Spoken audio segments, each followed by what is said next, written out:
আতঙ্ক কাটছে না লালমনিরহাটের দহগ্রাম সীমান্ত এলাকার বাসিন্দাদের। সকাল থেকে দুপুর পর্যন্ত বিএসএফকে ভারী অস্ত্র নিয়ে জিরো লাইনে পাহারা দিতে দেখা গেছে। এর আগে সীমান্তে আন্তর্জাতিক আইন লঙ্ঘন করে বিএসএফ শূন্য রেখায় কাঁটা তারের বেড়া দেওয়ার পর থেকে বিজিবি বিএসএফ এর মধ্যে উত্তেজনা দেখা দেয়। বিজিবির বাধার পর বিএসএফ কাঁটাতারের বেড়ার কাজ বন্ধ করলে পরিস্থিতি মোটামুটি স্বাভাবিক হয়। এদিকে সীমান্তে বসবাসরত সাধারণ মানুষের মাঝে আতঙ্ক যেন কাটছে না।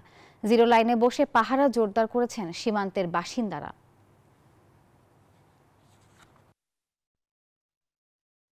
আমরা মাঠে আমার ফসল আছে, আলু, ভুট্টা, গম, তামাক ইত্যাদি, সেখানে সার দিতে হবে, সেচ দিতে হবে, কিন্তু আমরা উভয় দিক দিয়ে একটু চিন্তিত আছি। তুলে হবে না, তারপরে আমরা তো তুলে নিলাম। আমাদের পাবলিক আসছে বেড়াকাটা বগল দিয়েছিলাম, ওরা এখন জিরো লাইনে বেড়াকাটা দিছে। এখন আমাদের মনে করেন বেড়াকাটা জিরো লাইনে আমরা কাটিবেন না গেলে আমাদের গুলি করে দিয়ে ওই বেড়াকাটা বগে নিয়ে গেলেও এরা বেড়া কাটতে যাচ্ছে।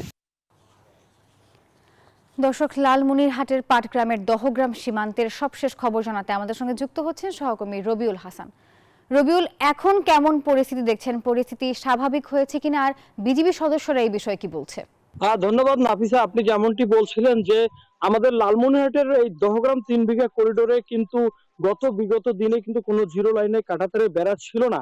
না থাকার কারণে কিন্তু হঠাৎ করে যখন জিরো লাইনের 150 গজ থেকে বাইরে জিরো লাইনে কাঁটাতারের বেড়া দেওয়ার পর থেকে বাংলাদেশি যে কৃষক তারা কিন্তু আতঙ্ক রয়েছে। যতক্ষণ পর্যন্ত কাঁটাতারের বেড়া ভারত বাংলাদেশের মধ্যে সমঝোতা হবে না ততক্ষণ পর্যন্ত তারা কিন্তু আতঙ্কে রয়েছে, এমনটি আমাদের কৃষকরা জানিয়েছেন। পাশাপাশি তারা আরো জানিয়েছেন এখানে বিজিবির টহলদারি জোরদার এবং যদি বিজিবি ক্যাম্প স্থাপন করা যায় তাহলে কিন্তু তারা আতঙ্কটা কাটবে।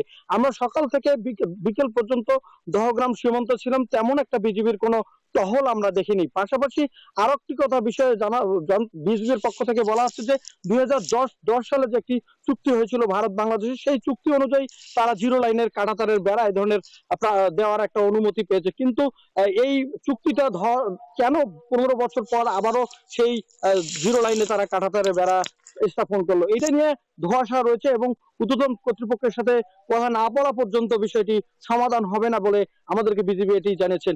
তাই এই ছিল আমার কাছে সর্বশেষ। ফিরে যাচ্ছি স্টুডিওতে নাফিসার কাছে। রবিউল, ধন্যবাদ আপনাকে।